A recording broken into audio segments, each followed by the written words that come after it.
Nós vamos ler juntos Mateus capítulo 18, a partir do versículo 1 até o versículo 5. Outros discípulos aproximaram-se de Jesus e perguntaram: quem é o maior no reino de Deus? Como resposta, Jesus chamou uma criança para o meio da sala e disse: digo a vocês de uma vez por todas que se não começarem do princípio, como crianças, não terão a chance nem de ver o reino de Deus, muito menos de entrar nele. Quem se tornar simples de novo, como esta criança, será o maior no reino de Deus.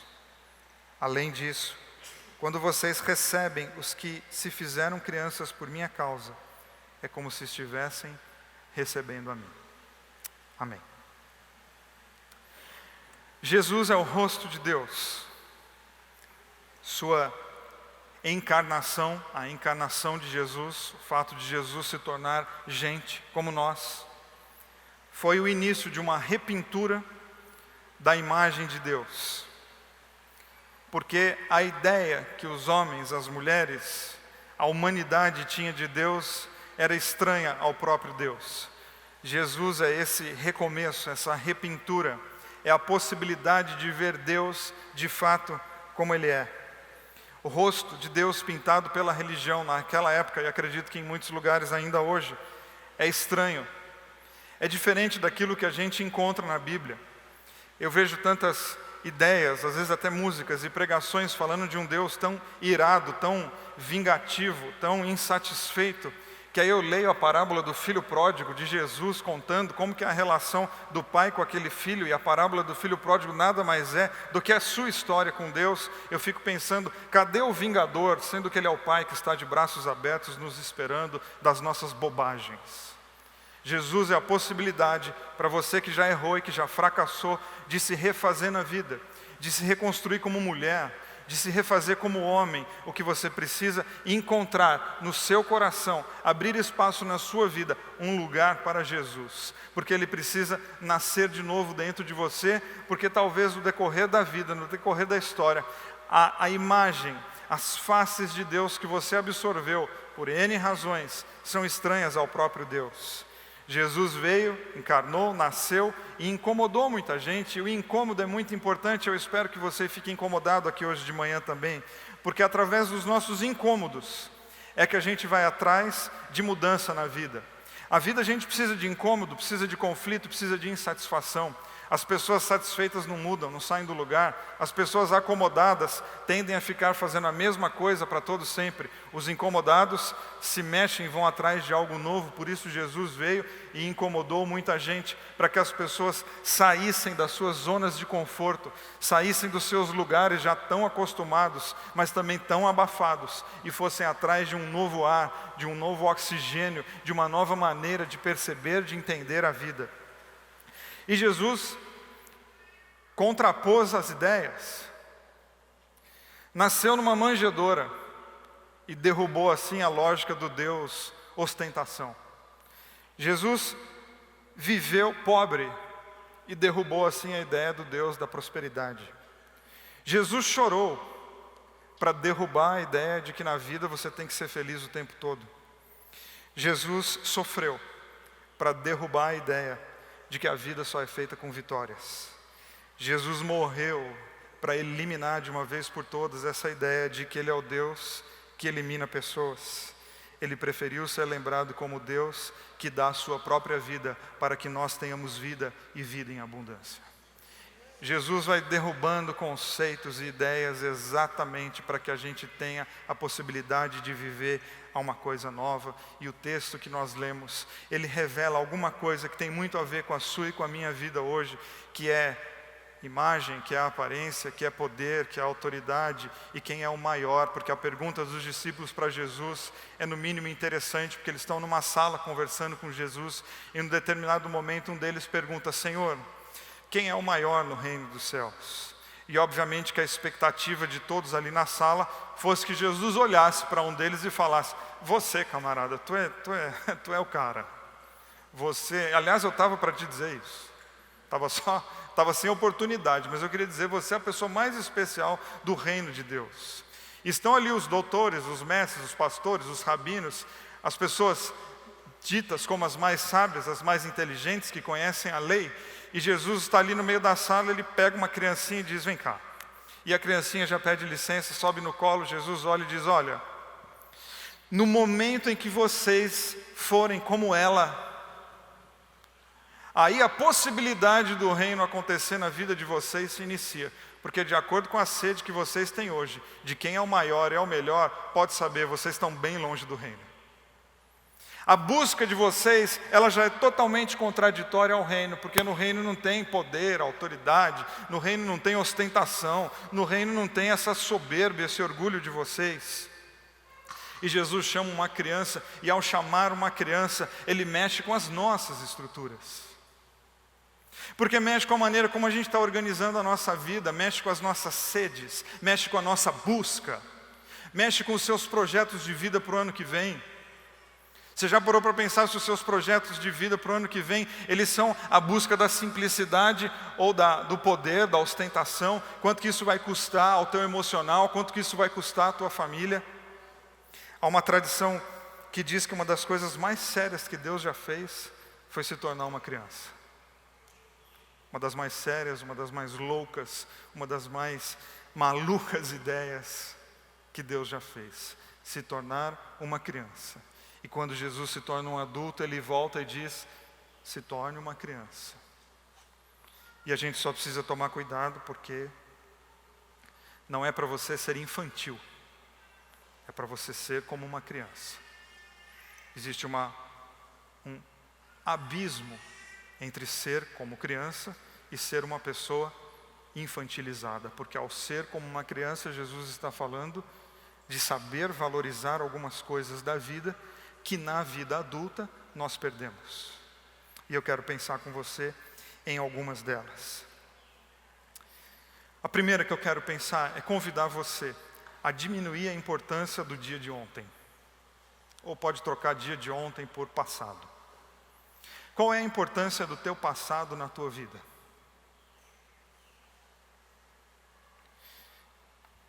O que a sua biografia diz para você? Veja, eu não estou falando para você esquecer, porque esse negócio de esquecer é uma bobagem. Eu estou falando para você questionar o seguinte, qual é a importância do teu passado na tua vida? Ou outra maneira de dizer é, o quanto que a sua vida está travada exatamente porque você não consegue lidar com as coisas do seu passado. O quanto que da sua vida não vai para frente, o quanto que você não consegue crescer, inclusive com Deus. Quanto que você não consegue ter uma intimidade maior com Deus exatamente porque, não, por causa do meu passado, e o nosso passado às vezes ele destrava de uma maneira tão intensa. E eu acho isso mal barato nas crianças, porque criança, se for falar de passado com ela, meu amigo, ela vai saber do que você está falando. Ontem faz 20 anos. Ontem já foi, faz tipo ontem. Pô, mas a gente combinou isso ontem. Eu vivo falando isso para o Felipe, meu filho, que não é mais criança, mas eu falo, Fê, a gente combinou isso ontem. E ele tipo assim, ontem? Mano, o que é ontem? E a gente não. A gente tem uma idolatria com o passado e geralmente com coisa ruim. Os nossos pecados, as nossas péssimas decisões, aquelas vaciladas grandes da vida, a gente idolatra elas de maneira tal, e elas travam a nossa vida, e o Bonhoeffer diz que a culpa se torna um ídolo, a gente consegue idolatrar o nosso passado.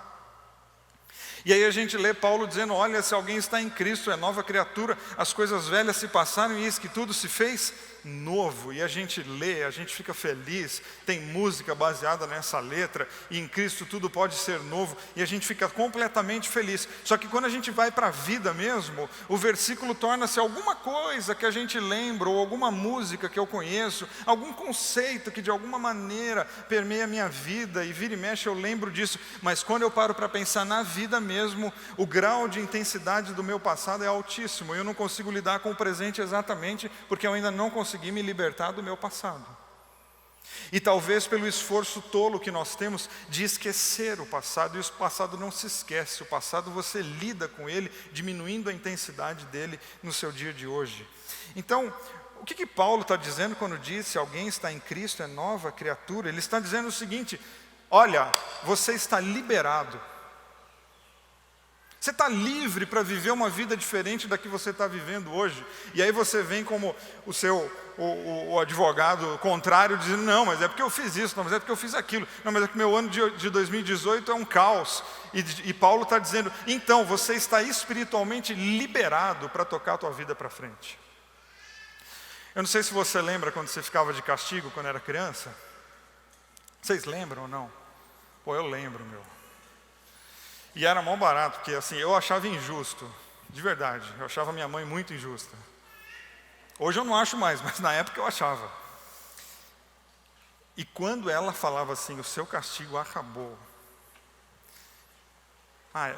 De verdade, era o céu, não é não? Pode ir.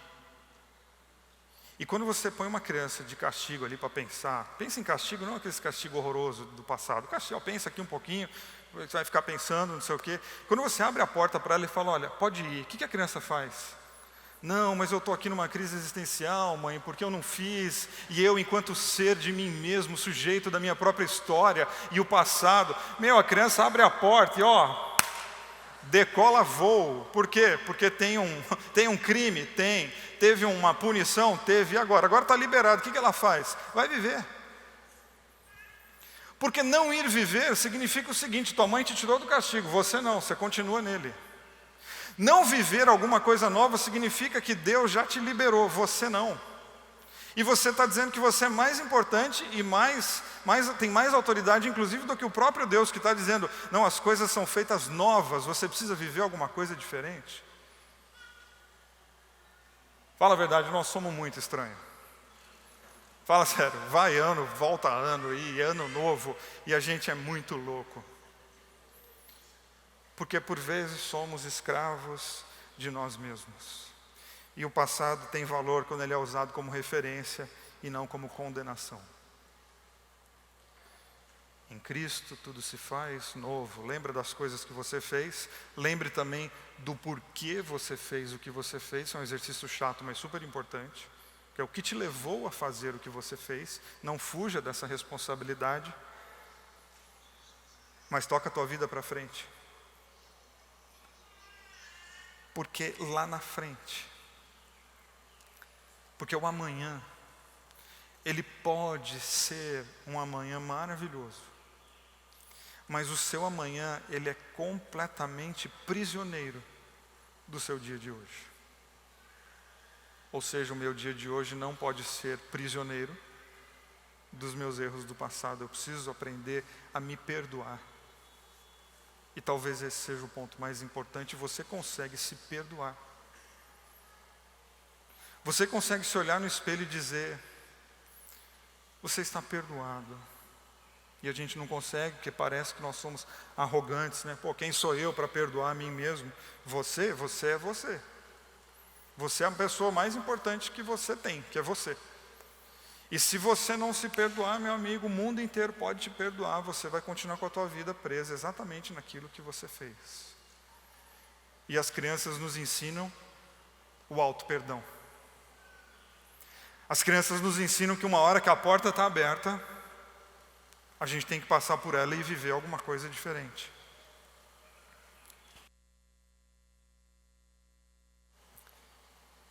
As crianças vivem com intensidade o agora, porque é o agora que elas têm. E nós também só temos o agora. E vira e mexe nós estamos presos no passado, nostalgia, ou somos presos no futuro, ansiedade. E o hoje? O hoje fica nessa luta de nostalgia e ansiedade. Como é que resolve isso? Bom, não resolve. Porque a nostalgia e a ansiedade ficam brigando. Só que nostalgia e ansiedade brigando não resolve o problema de ninguém. Eu tinha um professor que dava o exemplo assim, que existem lutas dentro da gente que é como o urso e o tubarão. O urso fica na floresta gritando, o tubarão fica no oceano gritando. Quem que vence a luta? Ninguém, porque eles nunca vão se encontrar. Fica gritando. Aí o que é a nossa vida? A gritaria de um tubarão no oceano ou de um urso na floresta. E quando que acaba? Não acaba nunca, porque nunca vai ter embate. Só acaba uma luta se tem embate. Então quem tem que acabar com isso? Eu tenho que dizer para o tubarão e para o urso, ei, chega. Entendi que a minha vida pode ser nova, entendi que a porta está aberta e eu vou passar por ela porque eu decidi ser como uma criança, porém sem ser infantil. Eu decidi ser um adulto que age com a sensibilidade do presente de uma criança, que entende todo momento da vida como um momento sagrado, sem me prender nem no passado nem no futuro. Sabe um teste legal e que o visual fica bem fácil? Hoje à tarde, se você tem filho, sobrinho, neto, dá um pacote de bala para ele, para ela, e fala assim, tem que durar até amanhã. Amanhã, meu, tu tá de brincadeira, essa bala não dura 10 minutos, esse negócio de amanhã. Amanhã tu que me traga outra bala, bicho. Amanhã? Para que tem que durar até amanhã se a gente só tem hoje? Vamos comer essa bala hoje. Vamos resolver essa parada hoje. Amanhã é um novo dia. E a gente vai cuidar do coração de novo. E a gente vai tentar de novo. A vida é rara demais para ser desperdiçada com essas questões nossas e prisões do nosso próprio passado. Hoje. Hoje é o dia de amar, hoje é o dia de abraçar, hoje é o dia de beijar, hoje é o dia de fazer e acontecer. É hoje. Hoje é o dia de você pedir perdão. Hoje é o dia de você perdoar. Hoje é o dia de você fazer algo especial pela companhia e não pela data. Hoje é o dia de você começar a se amar. Hoje é o dia de você voltar para Deus.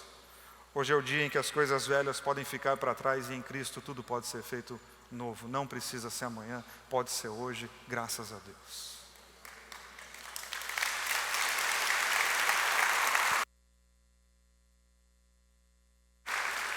Então olhe para o seu passado, olhe sem vergonha. E lide com ele. Eu fiz isso, fiz mesmo. E uma coisa muito legal do nosso passado é quando a gente admite as coisas que a gente fez. Enquanto a gente reprime, nega, finge, sublima e acha que está resolvido, existem coisas do nosso passado que a gente é como enterrar um ser humano vivo e que não vai morrer. E ele fica a vida inteira dando soco no caixão para sair. Coisas do nosso mundo emocional que são assim. E eu preciso olhar para algumas coisas e falar, meu, você fez essa bobagem? Fiz sim. Aí perde a graça. É igual apelido em criança. Não é que vai apelido para a criança e ela fica muito brava, meu amigo, esquece, o apelido pegou. Agora, se você der o apelido e ele olhar e falar assim, tá bom, não, aí não tem graça. Então as coisas do nosso mundo interno que são assim, olha para a vida e fala, eu fiz mesmo. Aí de repente a vida vai dizer, não, era para você ter ficado chateado. Você foi logo aceitar assim. Não, é porque eu fiz mesmo. Vacilado, eu tinha 30 anos de idade, hoje eu tenho 50, minha cabeça mudou. E com o que eu tinha de cabeça de 30 era o que eu tinha para fazer. Sinto muito. E agora? Agora eu tenho 50 anos, a vida passou e eu me refiz. Faria de novo aquilo lá? Provavelmente sim, porque se eu voltar a ter 30 anos, a cabeça vai ser a mesma. Então a gente fica... Não, se perdoe. Se perdoe, a porta está aberta, o castigo acabou, vai embora, vai viver a vida. Então aprenda a lidar com o seu passado, perdoando você das coisas que você fez. Como? Expressando seus sentimentos. Qual foi a última vez que você expressou de fato o que você estava sentindo? Qual foi? Qual foi a última vez que você teve coragem de falar das entranhas do teu coração para alguém, inclusive? A gente vive nessa lei de felicidade e a gente vê um monte de gente que fica rindo, mas não é feliz. Porque felicidade não tem a ver com quantidade de sorriso no rosto. Felicidade tem a ver com o tipo de sentido que você está dando para a tua vida. Pelo menos foi isso que Jesus ensinou nas bem-aventuranças. Porque ele falou, felizes são os que choram. Então felicidade não tem a ver com rir. Felicidade tem a ver com o que você está fazendo da tua vida. Felicidade são os humildes, felicidade são os que têm fome e sede de justiça. Esses são os felizes, bem-aventurados é a mesma coisa que felizes. E a gente vive nesse mundo que tem que ficar rindo, tem que ser feliz o tempo todo. Ilha de Caras. Todo mundo é feliz na Ilha de Caras. Onde que é a Ilha de Caras que eu nunca... Mas como o pessoal é feliz lá? Que sempre tem em espera de consultório, né? Nada contra os consultórios, mas sempre tem, né? Aí eu vejo aí as revistas Ilha de Caras e falo, que pessoal feliz. Deve ter um pó lá, porque a hora que você pousa, você começa a rir. E fica bonito. E aí a gente fica tentando replicar a Ilha de Caras na nossa vida, e a gente tem que rir o tempo todo, e a gente tem que ser feliz o tempo todo. E no Facebook a gente é mega feliz. O problema é que o Eclesiastes no capítulo 3 falou, olha, tem tempo para todas as coisas debaixo do céu. Tem tempo de ser feliz. E tem tempo de ser triste. Tem tempo de construir? Tem. E tem tempo de destruir aquilo que você construiu. Tem tempo de nascer e tem tempo de morrer. E quem não entende as etapas da vida não é feliz, é louco. Porque louco é aquela pessoa que é desconectada da própria realidade. Isso é a loucura no mundo psíquico. O que é a loucura? Loucura é uma pessoa que não entende a realidade e vive a vida numa toada só. Então ela está sempre rindo. Se você está sempre rindo, desculpe, você não é feliz, você é louco. Porque não tem razão para você ficar sempre rindo. Como que você vai rir o tempo todo? Esse ano que passou, só de eleição, como é que você ficou rindo o tempo todo? Só de treta com a tua família no WhatsApp, como é que você ficou rindo o tempo todo? Nós perdemos a Copa de novo. Como é que a gente vai rir o tempo todo? Não, felicidade não é rir o tempo todo. Felicidade tem a ver com o quê? Qual o sentido da tua vida? Quem tem sentido ri. Mas no dia da morte, chora. No dia do desemprego, lamenta. E no dia do emprego, celebra. Então a gente começa a aprender que em tempo de luto, não é tempo de fazer festa, tempo de luto a gente chora. E as crianças choram. E às vezes alto. As madrugadas da nossa vida, quando elas estão tristes, elas choram.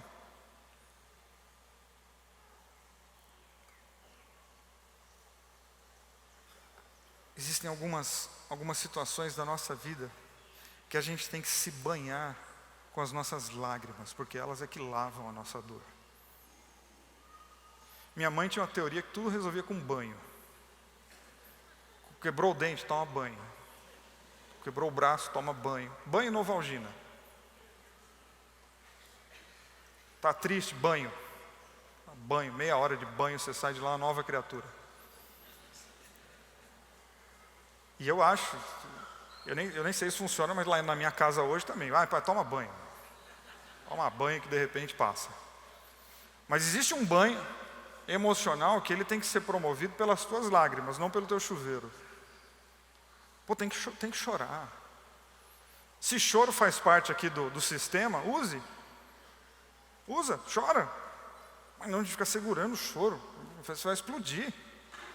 Não, eu tenho que saber viver, que há tempo de chorar. Então nós vamos chorar, vamos colocar. E quando eu falo para você chorar, eu estou falando da necessidade que o ser humano tem de extravasar seus sentimentos, de falar das suas questões. Então você está dizendo assim, Vila, você está falando tudo isso por quê? Porque você está fazendo planos para o ano que vem, e eu estou pensando o seguinte, você está colocando nos planos da tua vida chorar?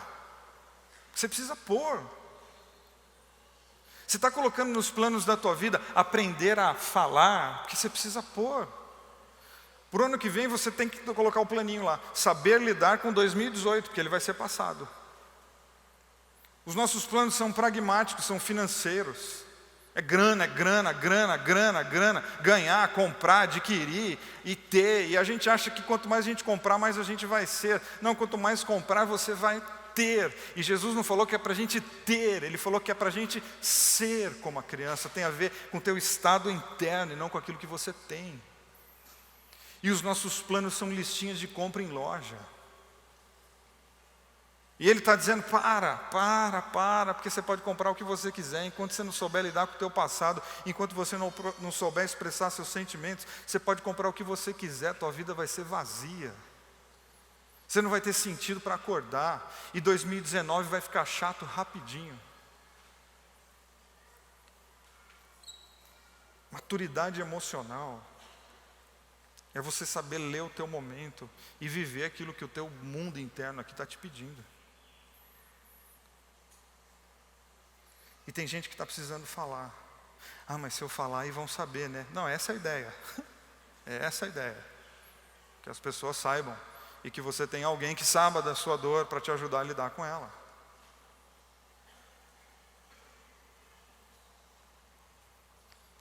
E essa necessidade de manter status impede a gente de correr atrás de tanta coisa bonita na vida. Inclusive Jesus em Mateus 11 falou, venham a mim todos os que estão cansados e sobrecarregados e eu lhes darei descanso. Tomem sobre vocês meu jugo e aprendam de mim, pois sou manso e humilde de coração, e vocês encontrarão descanso para suas almas, pois meu jugo é suave e o meu fardo é leve. E muita gente me pergunta, Vili, por que você faz oração no culto e chama para vir aqui na frente? Sabe para quê? Para você começar a ter coragem, inclusive, de se expor publicamente às suas dores. Isso aqui é um rito de passagem. De muita gente que fica na cadeirinha escondido e fala, não, meu amigo, nós estamos em comunidade, você vai se expor. Não, mas eu estou com vergonha. Exatamente, nós temos que vencer essa vergonha. Porque enquanto você não vencer essa vergonha, enquanto você não vencer essas questões internas, você vai passar a vida sentado na cadeira. E a vida passa, hein? Não é levantar, aqui, daqui na frente, aqui não tem nada mágico, pó que vai te curar, não é nada disso. Não, é a coragem de sair do lugar e dizer assim, eu preciso sair do lugar onde eu estou e buscar alguma coisa nova para a minha vida, eu preciso. Aqui a gente faz isso simbolicamente, para você colocar um marco e falar, opa, domingo eu saí do lugar, eu tomei uma decisão de mudar de lugar. Eu me mexi, eu preciso continuar me mexendo. A gente precisa saber expressar as nossas dores como as crianças expressam, aos berros, aos choros, no cantinho, tristes, na frente de quem for. Porque se está doendo eu tenho que saber falar sobre isso. Procurar pessoas que saibam acolher a minha dor e cuidar do meu coração. Nos teus planos para o ano que vem, coloque o item lá, cuidar de mim mesmo, porque esse é o nosso problema. A gente faz 1000 planos e esquece de cuidar de si mesmo. E o ano passa, e daqui a pouco nós estamos no finzinho de 2019, e daqui a pouco nós estamos no finzinho de 2020, e daqui a pouco nós estamos no finzinho de 2030. E os nossos planos é o quê? Trocar de carro, sapato, e aí vai. E a vida passa. E a gente esqueceu de olhar para o nosso próprio coração. Eu gosto de uma frase de Sêneca que diz assim, é parte da cura o desejo de ser curado. Você quer ser curado das suas dores? Pois você vai ter que começar a expressar o seguinte, eu estou doente, está doendo, eu estou ferido, eu estou triste, eu estou amargurado, eu sou um poço de rancor. Porque na boa, tem gente aqui que é um poço de rancor. Pô, mas como é que tu fala assim? Vou falar de novo. Tem gente aqui que é um poço de rancor. Tem gente aqui que está tomada pela amargura. E diz o velho ditado, a amargura é um veneno que você toma esperando que o outro morra. Não funciona. É um veneno que você toma e você está morrendo. E você tem que uma hora dizer, eu sou um amargurado. E eu quero cura. Porque a parte da cura, você expressar o seu desejo de mudar essa doença que você está admitindo que você tem. A gente precisa aprender a falar das nossas dores, porque é assim que as crianças são. E quando Jesus nos chama para ser como crianças, Ele está falando, sejam sinceros com vocês mesmos. Mas a gente prefere engolir. Já ouviu falar na expressão somatização? A gente vai somatizando coisas aqui dentro, por quê? Porque a gente não fala, aí só vai somando. Porque a nossa lógica, inclusive, é de somar, né? Então vamos somar. E uma hora a gente está a ponto de explodir. problema é que quando a gente somatiza, os lábios se fecham, outras partes gritam. Ah, você está sendo muito psicanalista demais. Não, a Bíblia fala sobre isso. Salmo 32, Davi diz assim: quando guardei tudo para mim, meus ossos se transformaram em pó. Minhas palavras eram gemidos intermináveis. A pressão nunca cessava, a ponto de todo o líquido do meu corpo secar. Então resolvi pôr tudo para fora. E eu disse: confessarei os meus pecados ao Eterno. De repente, a pressão foi embora, minha culpa evaporou e o meu pecado desapareceu. Está vendo? O pessoal fala de somatização hoje como coisa da psicologia. Não, está na Bíblia já há muito tempo. Enquanto eu vou calando, os meus ossos secaram como pó. Enquanto eu calei, a pressão aqui dentro era insuportável, porque ele preferiu esconder, engolir e somatizar, porque eu tenho que manter a minha aparência de olha quem sou eu, como que eu vou falar das minhas dores e vocês vão ficar sabendo, como? E aí Davi tem o clique, mas depois que eu falei, mas depois que eu dei verbo à dor, depois que eu coloquei para fora, de repente, a pressão foi embora, a minha culpa evaporou e o meu pecado desapareceu. Pô, não é um recado muito bom para a gente? Ouvi uma frase uma vez que gostei demais, que diz assim: quando a boca cala, o corpo fala, e quando a boca fala, o corpo sara. É o resumo do Salmo de Davi. Quando a boca cala, o corpo fala, e quando a boca fala, o corpo sara. Acredito muito nisso, muito mesmo.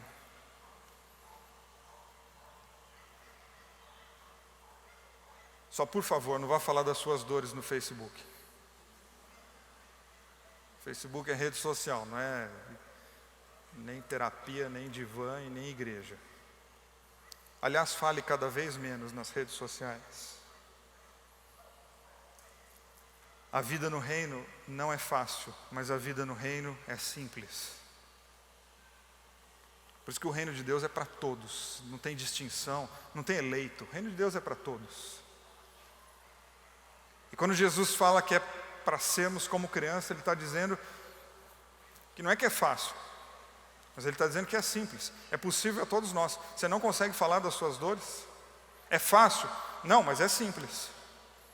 É viável, é possível a todos nós. Não precisa de grandes estruturas, não precisa de show, não precisa de espetáculo, não. Falar das suas dores, você precisa de alguém, ponto. Você precisa de você. Você precisa do seu coração, da sua integridade e colocar isso como uma busca para os seus próximos dias de vida. E termino perguntando para você, quem que é Deus para você? É alguém que você precisa mostrar força? É alguém que você precisa mostrar capacidade de articulação? É alguém que você tem que mostrar felicidade? É alguém que você tem que mostrar sabedoria o tempo todo? Ou Deus é um pai que você pode descansar? Ou Deus é a mãe que você pode se lançar nos braços dela e dormir? Porque a Bíblia nos convida a entender Deus exatamente como esse pai ideal, essa mãe ideal, que está sempre de braços estendidos, sempre com um colo pronto, sempre com um amor para nos dar, e nós temos que ser como crianças. O que as crianças fazem? Se lançam nesse colo, se lançam nesses braços, e porque se lançam, são curadas, porque se lançam, olham para o amanhã com a perspectiva de uma nova vida. Fique em pé que eu quero orar com você.